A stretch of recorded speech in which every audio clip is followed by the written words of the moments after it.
안녕하세요. 메타 코칭 TV 코치 김채원. 김장학입니다. 시험을 보고 네. 온 아이가 이거 아는데 틀렸어요 이러면서 오는 거예요. 안타깝죠. 너무 안타까운 거예요. 지금 어떻게 그 아이들은 코칭을 해줘야 될까요?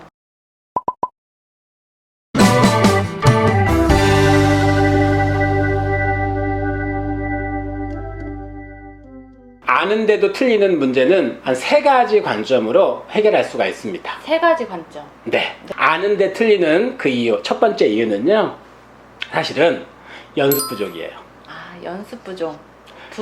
연습 부족. 네. 다시 말하면 공부량 부족입니다. 공부 안 해서 틀린 거예요. 근데 거기 찔려요. 그거는 뭐 피할 수 없는 사실 같은. 제가 볼 때는 거의 80% 이상의 학생들이 그 얘기를 할 때 아는데 틀렸어요? 네. 라고 이야기를 할 때 80%는 여기에 해당하는 것 같아요. 그러니까 명확하게 공부하지 않아서 그렇습니다. 그러니까 사실 읽어봤고 내용도 교과서에서 본 적도 있고 수업에서 들은 적도 있어. 그런데 사실 뭐 안 했을까요? 내 말로 정리하지 않았어요. 소화시키지 못한 겁니다. 그러니까 사용 가능한 지식으로 변환하는 작업이 매우 중요하다고 했죠. 그것이 안 되었기 때문에 예를 들어서 객관식 문제예요. 오지선다 중에서 이거 아니야? 이것도 아니고 이것도 아니야. 이 둘 중에 하나인데 이건 것 같아. 근데 틀렸어. 근데 실제로 이 3개는 아닌 것이 명확한데 둘 중에 하나를 이렇게 해서 찍어서 이렇게 이거라고 생각해서 답을 했는데 틀렸어요? 그러면 아이들은 어떤 생각이 드냐면 아는데 틀렸다고 한다니까요. 맞아요. 명확하게 공부하지 맞아요. 않았다고 이야기하지 않아요. 맞아요. 그러니까 첫 번째 원인은 뭐냐면은 연습 부족 문제입니다. 명확하게 공부하지 않은 네. 그 연습 부족. 공부량이 일단 좀 적었던 것 같아요. 그렇죠. 명확하게 공부 안 한 거니까. 그래서 긴가민가하게 공부하면은 이런 일들이 벌어지고 맞아요. 또 시험 끝나고 나서 아는데 틀렸어요. 그러면은 아는 문제가 5문제, 6문제 틀리게 돼요. 그러면 딱 이제 중상위권 아이들 열심히 공부했는데 80점대를 맞는 일들이 맞아요. 생기는 거죠. 네. 이제서야 풀리네요. 제가 왜 그런 걸 반복했는지 지금에서야 알았습니다. 두 번째 이유로 가볼까요? 네. 두 번째 이유는 네. 글을 보는 능력 때문에 생겨요. 글을 보는 능력? 아는데 틀렸다고 하면서 무슨 얘기를 하냐면 문제를 잘못 읽었다는 거예요. 문제를 잘못 읽었다? 이거 무슨 의미일까요? 오독을 한 거죠. 대충. 그렇죠. 조건 같은 것들을 명확하게 저자나 출제자나 아니면 글의 지문에 말하고자 하는 그 저자의 관점을 왜곡시킨 거죠. 맞아요. 근데 가만히 생각해 보면요. 만약에 내가 시험을 보는 그 시간대로 돌아가서 그 머릿속으로 한번 들어가 본다고 하면 상상을 해보세요. 그 들어가 보면 분명히 왜곡되는 지점이 있었을 거예요. 그 왜곡되는 지점을 찾아가 보면 그 해결책을 좀 찾을 수 있는데요. 대부분 같은 일들이 반복된다는 겁니다. 같은 일이 반복. 네. 그러니까 아는데 틀렸는데 같은 일이 반복된다. 이것은 무슨 의미냐면요. 왜곡되는 지점이 늘 비슷한 지점에서 그 왜곡이 일어난다는 거예요. 근데 그 왜곡의 원인이 어디에서 비롯되냐면 보통은 편견이나 선입견 같은 것들이 원인이 되는 경우가 굉장히 크더라는 겁니다. 자, 그래서 그 원인에 뭐라고 이야기하냐면 글 분석의 문제예요. 글을 정확하게 보지 못하는 문제.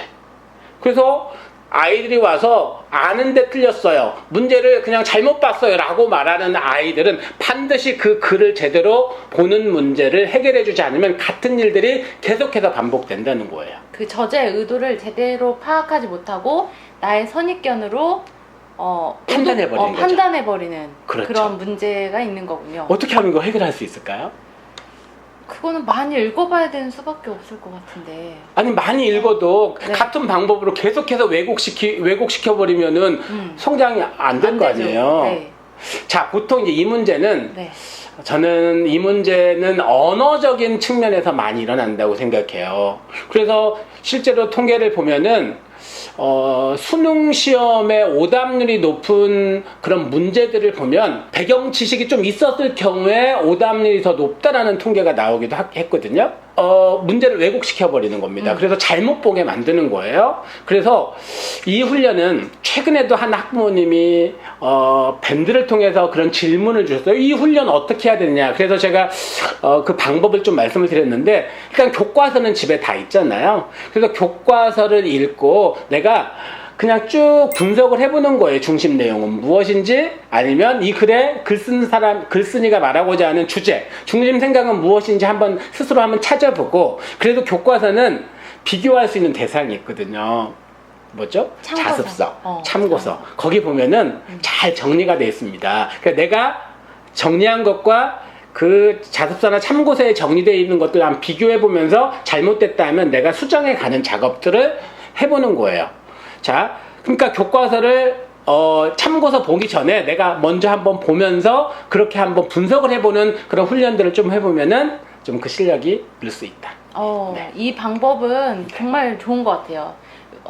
제가 그 노트의 품격이라는 책에서 봤는데, 플랭클린 그 플래너 만든 분 있잖아요. 네네. 그분도 이 방법으로 글을 활용을 하셨다고 오, 나온 걸 제가 본 적이 있거든요. 네.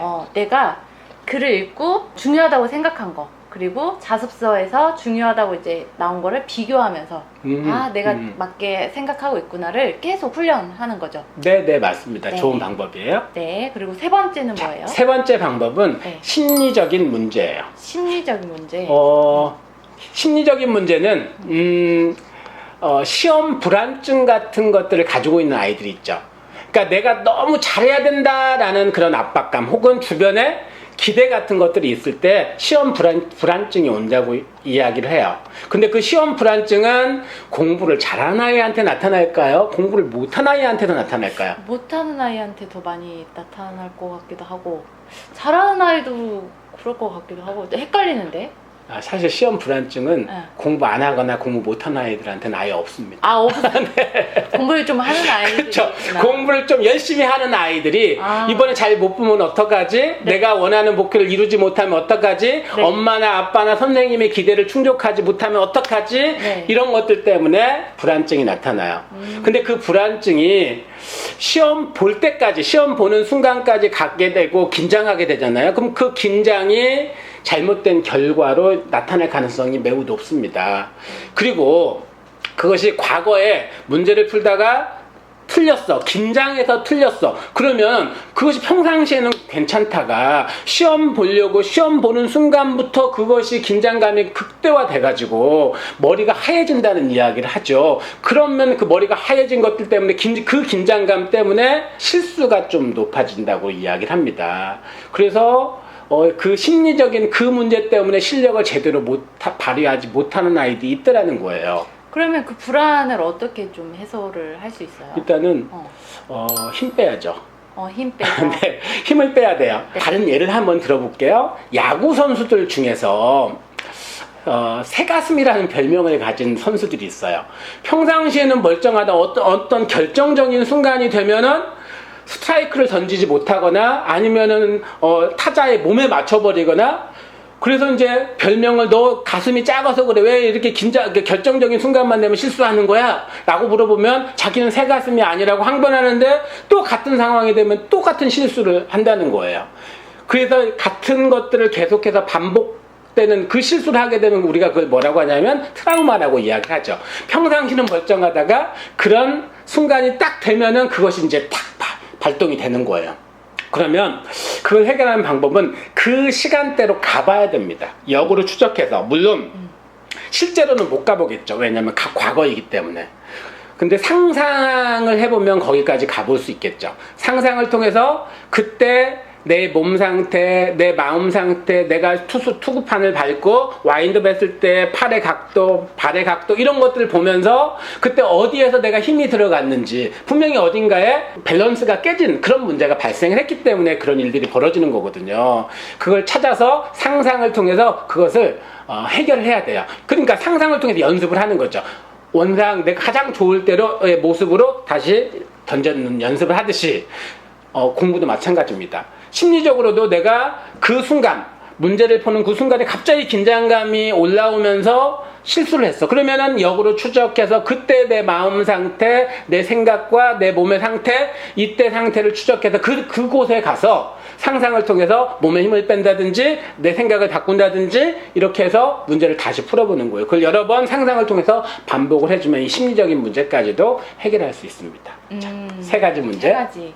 연습량, 공부 연습, 시간 그렇죠. 자체가 네. 이제 부족했다. 첫 번째였고. 그거하고 글을 왜곡해서 본다. 그것이 두 번째 문제였고. 그리고 이제 심리적인 그런 불안감이나 트라우마. 네, 이게 세 번째였습니다. 세 번째가 있다는 거군요. 이 세 가지가 아는데도 틀렸어요 라고 하는 아이들의 문제입니다.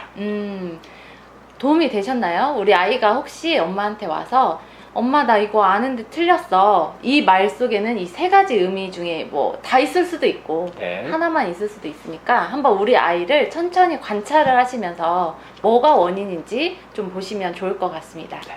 도움이 되셨으면 좋아요와 구독 눌러주시고요. 저희는 또 다음 시간에 좋은 컨텐츠로 다시 만나 뵙겠습니다. 감사합니다.